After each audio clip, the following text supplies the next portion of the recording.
Maya here at Camp RIO. I'm the resident beekeeper, and today I would like to show you something that we're making here at camp for the bees.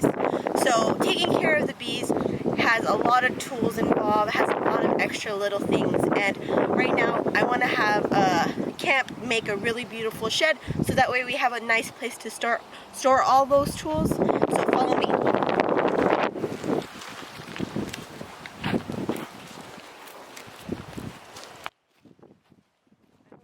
Okay guys, so behind me is this beautiful shed that our lovely crew members are making right now. They're building the beginning frame of it, but it's gonna hold, like I said, our tools. Right now, this is the area where we store them. This is also the area that if you guys come to camp, where we give our bee lessons. So I want to kind of clear it out and I want to give our tools a new home. So actually, let me show you my tools right now. Okay guys, so here we are in the bee shed. This is where we have our lessons.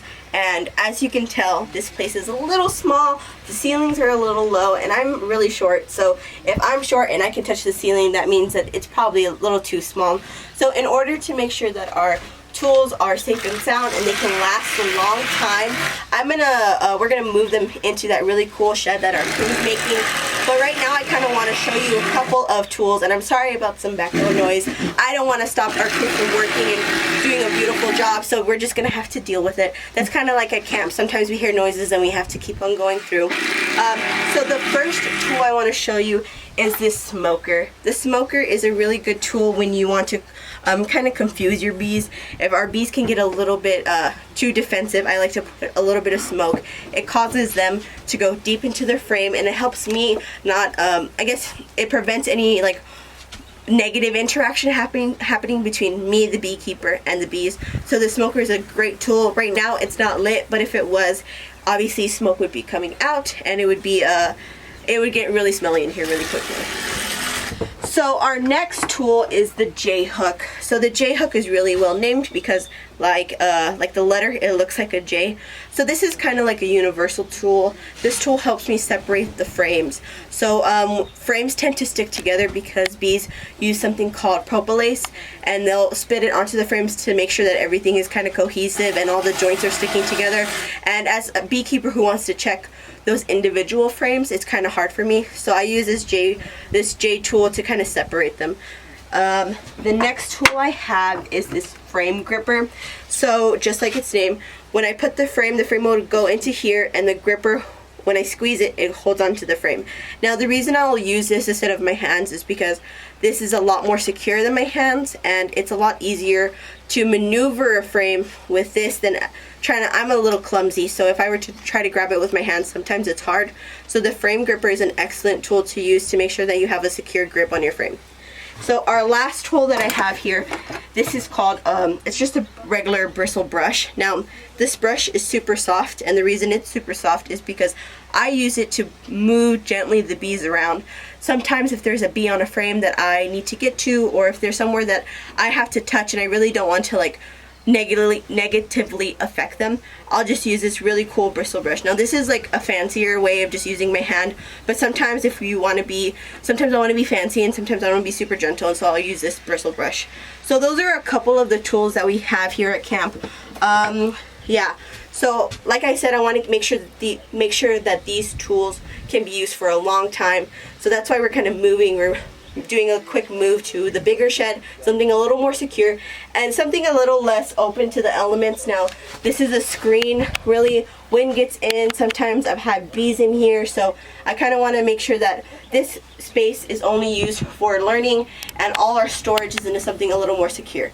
So this was their tour, I guess. I hope you learned something, learned some cool facts about our bee tools, and I hope to see you soon.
Hey guys, it's Maya back again with the beehive shed. Now it's done. It looks super beautiful. Thank you to our crew for making such a great shed. In a little bit we will be moving the stuff that is in the bee blind into the shed to be safe and sound. So I hope you enjoyed the building of this, seeing it get made. I hope you have a great day. Bye.